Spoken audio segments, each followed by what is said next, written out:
ingkang putra Jaya Wikata Nyadong Dawu nadyan kula Wikata Bala Nyadong Dawu anakku Jaya Wikata Bala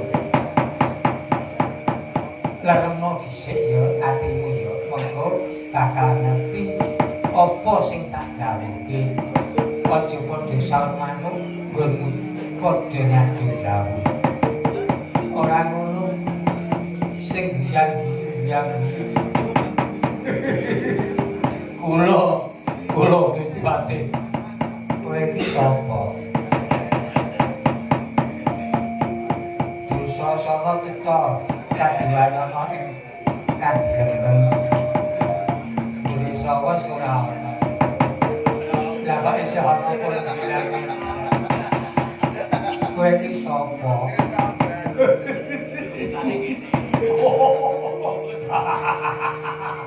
ora cengengesan ditakoni kok ora cengengesan kula niki sing ngomong momongan kula kekalih Raden Jaya Wikata Bala ora momongan kula oh iki sing ngomong kowe to nggih menika ingkang kula wentah kalian kula wonten ing tanah Sabrak Trinuri jenengmu sapa kula Wiku Wasisa mate glare sasen tunggu Wiku Wasisa kowe yo telaten duwe momongan loro iki telaten omongan kula kalih iki beten-beten karo menanipun sing Jaya Wikata sing kalih sing cilik nek sing Wikata Bala sing ade sing budek lemu agak ngomong bocah loro iki agak monggo kesenengane ora padha senengane awon kaya kucing karo kirik bocah elek-elek mawon ning nyatane ya bisa padha sentosa telaten amargi kula telaten ning ngomong kalih Raden sesembahan kula kalih menika ya ngene ya kula menawa dhisik sapa kowe mau Wiku Wasisa kowe sapa tanah Sabrak nggih ning asli kula lere iku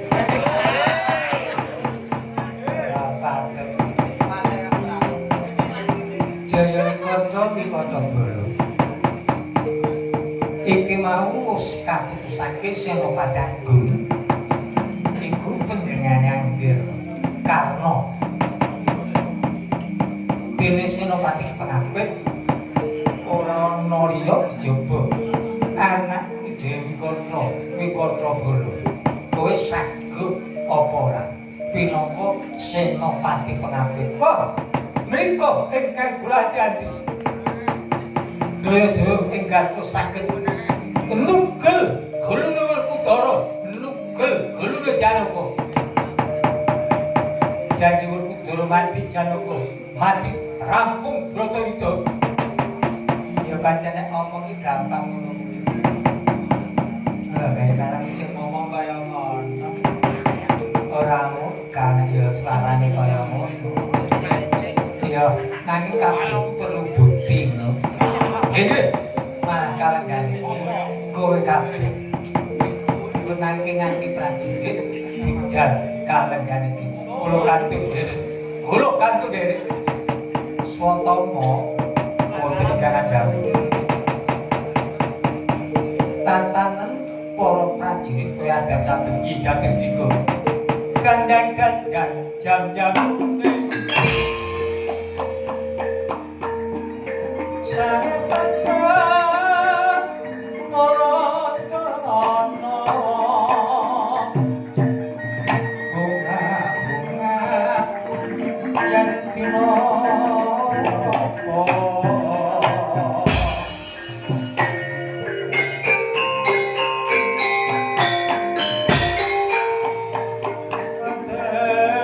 soto berlawan janyo aswanta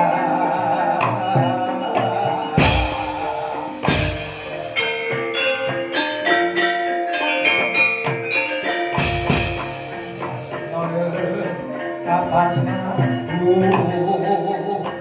wong ireng sangga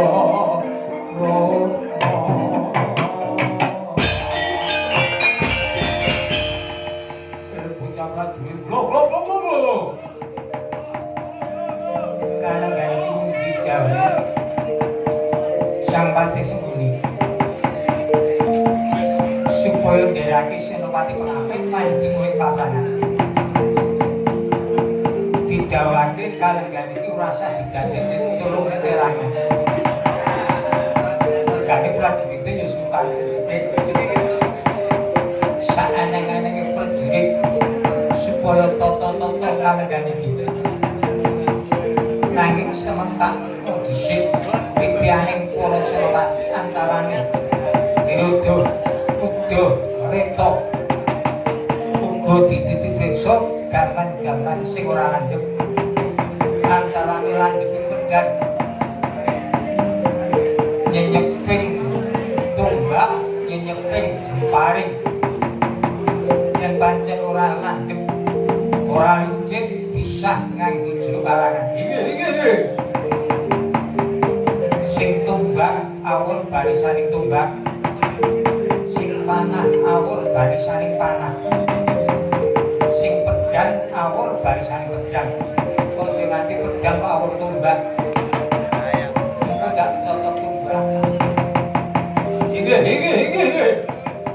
kanca toto cak cek sing bacet trincang pincing terginas cak sek seksel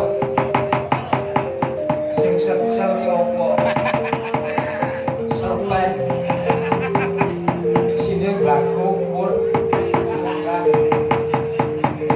rakan kalan sing tukang nabur geni sapa nggih kula sing nyelopret kula di kaping sepisan Senoto di kaping pindho toto di kaping telu tumuli dijahil ngomong rat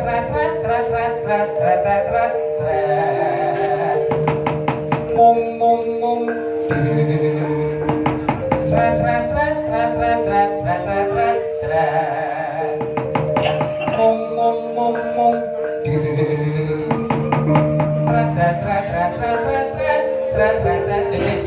sabar sing nyumprat ki sapa Waldi kula nek latihan ki mangkat to latihan ora mangkat ben ngelayan mangkat kampung kan Jawa terus biasane dalane lunyu wis boten wonten sarengah ya tak maklumi mulai tonton tinggal kalenggan iki sigro budal mampang anut irama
dan swega tak tampa. Saking kurang mijil saking sareting pakuwon ingkang putra nyadong jawuh romo. Anakku ngerasa sena kalenggan dikanyata kelakon panjang kane wong atuwamu. Kalenggan iki wong atuwamu ditepake pinangka Senopati Agung.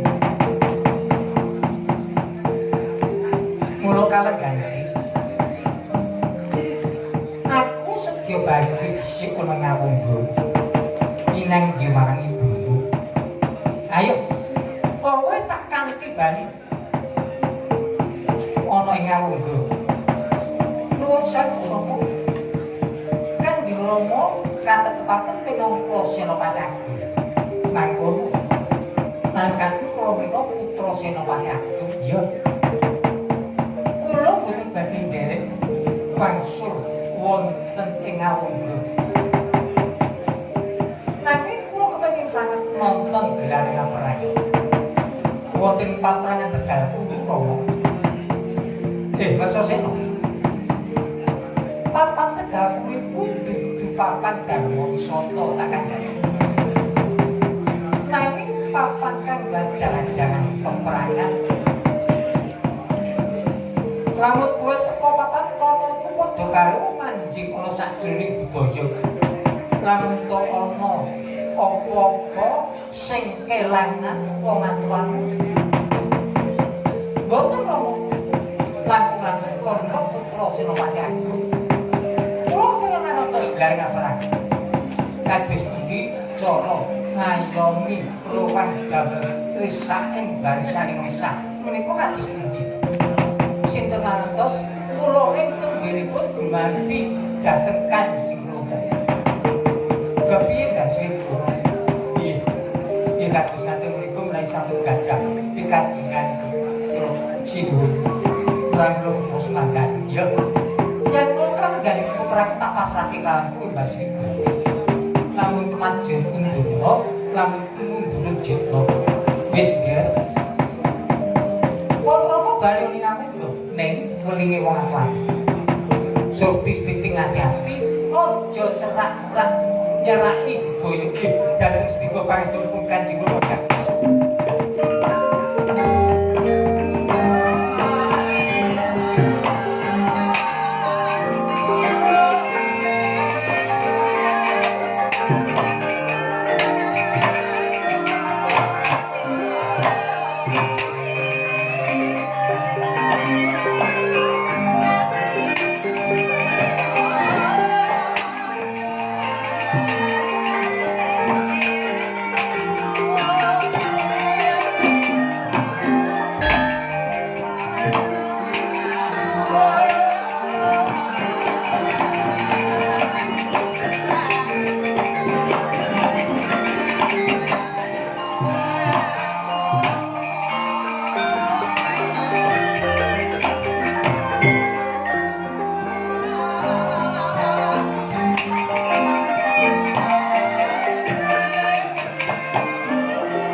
Nganjuk Gundala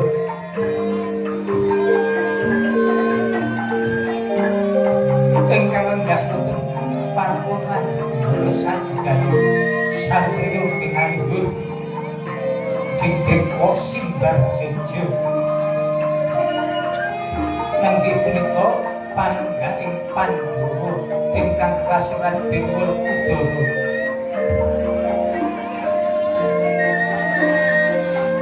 punika lenggan punika nembe nembang Sungkawa awit katembe kecaran putra nembe penjagung Raden Gatotkaca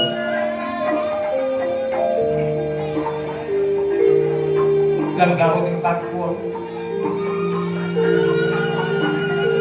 kaadhepat daging taruna satya widuri jiran siyaiti mewah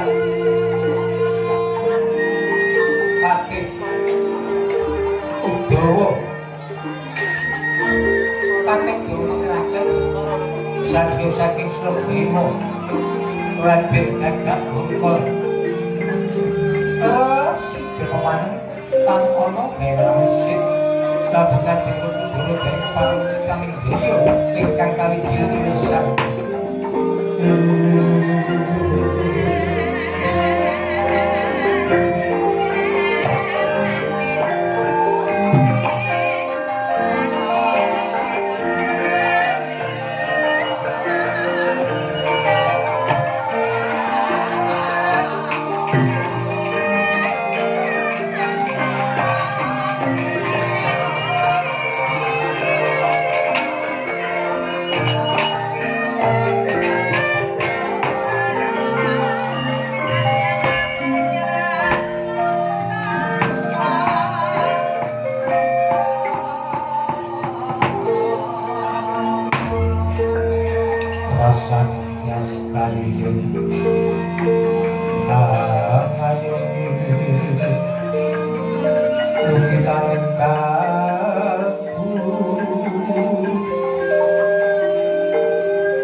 kecaran putra awit sernanipun anggir Gatotkaca boten muka bilih ing mangke lajeng Yayi Udara Sungkawa saedhik penggalih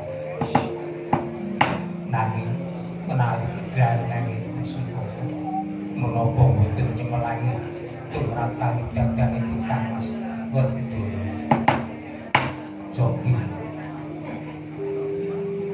Kakang Dewi kang saged ngajeng ukara nata basa mbok bilih ing mati saged dados sarana lejar penggalipun Kangmas Werkudara. Oh iya inggih Raden Udawa menawi ing mangke kiraka Dewa saged damel sarana lejar penggalipun Raden Werkudara. Monggo panjenenganipun kang sepuh piyambak wonten mriki. Inggih Yayi Gagabungkul. Yayi Werkudara kula pitados pilih ing mangke Yayi Werkudara kembang Sungkawa. Nanging kepalmu kula caos pemut menika tasih wonten sapeting boyo. Menawi kalajeng-ajeng anggenipun Singkawa kirang prayogi. Menapa Yayi boten enget bilih pejah gesang menika dumunung astanipun Hyang Diwasa. Mbok menawi pancen dados kepalingipun Hyang Diwasa senanipun putra inggih Gatotkaca kedah rikala wingi ditelepon kanthi sarana mancing ing Runanggana turta dasare Senopati Agung. Senanipun putra menika boten namung mati ning kodhok yasa. Nanging nglabeti habet utama dasare netepi garwaning satriya. Keparengan yasa. Menika wonten saketing budaya menawi ing mangke Yayi kajeng kula ajrih mbok pilih ing mangke Yayi lajeng lena ing kakaenan.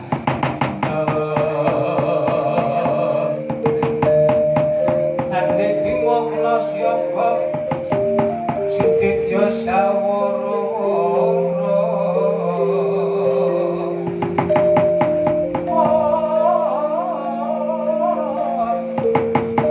Balungul gandanya pitung gedhe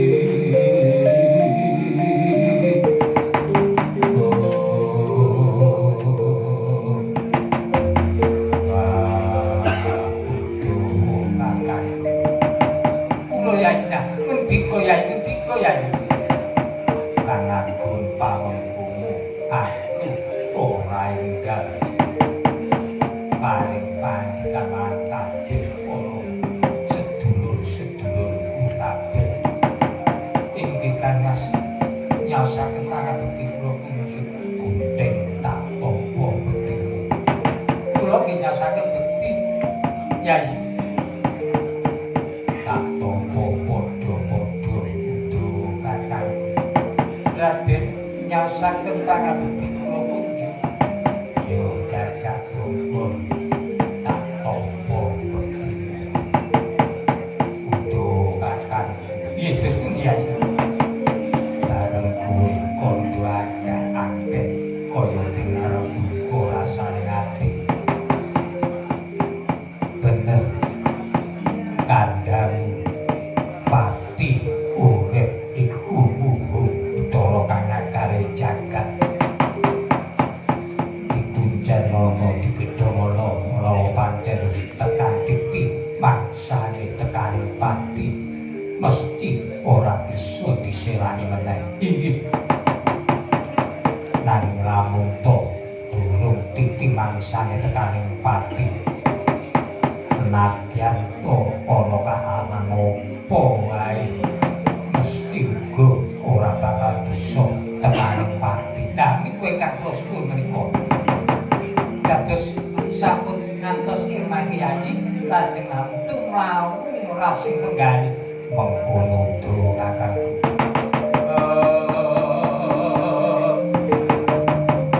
Katripun mulung mangrempahing wadya kudu kula rek kagiri-giri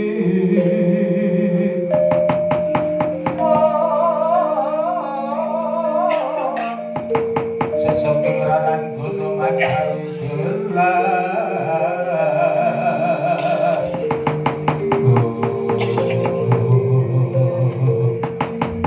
sekeca denya wawan tanganiku Raden Werkudara nglakat dan Sentara kacal-kacalipun ingkang wonten sangjawining panggon prajurit saking Pakuwun Sewudana ingkang dipun pandhigali Raden Jayagata Wikata Bala rikala gatika wis nyaketi Pakuwun lan Bala Griya Cipta Rengganira ingkang ana jroning Pakuwun aja enak kabeh nak goher metu saka Pakuwun ora ana kang metu saka Pakuwun tak enteni liwat gedhe pinggir tak obong Pakuwun iki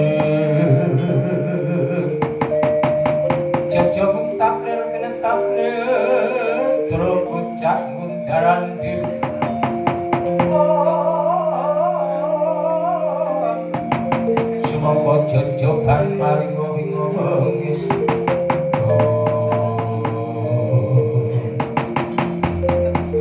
Setyaki Udawa Kakak Bogor ana mungsuh nekani ing pakuwon keparing aja kaling grata ditrepeki sapa kalengan iki sing wani mancing jroning paprangan Tegal Guru nek pancen kudu mongko dipateni tak jaluk aja nganti padha lema ing kaprayitnan aku kang ana buriku kabeh idat istiku lawas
saking samping pakuwon pinapakaken dhateng prajurit saking Sentana Manggala kurang jaya kono kuwi kok luntang-lunting kaya wong Dharma Wisata ngene ya tak kandhani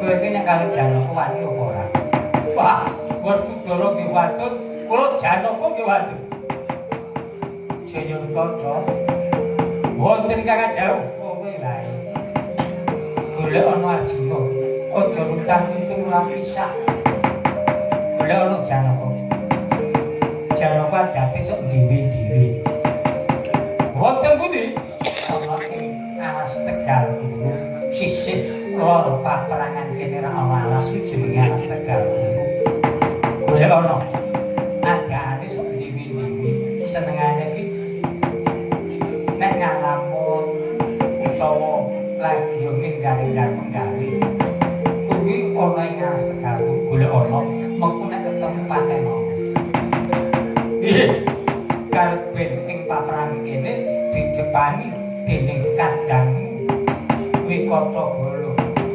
Kula ingkang mabake Werkudara Kang panjenengan ngupadi Janaka. Yen tambah pangestu kula ingkang nugel gulune Janaka.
Setyaki kepara nyata sotaya kowe sing urip bapakmu ora nesno bapakmu ora patut ginemang gawe abangi tangan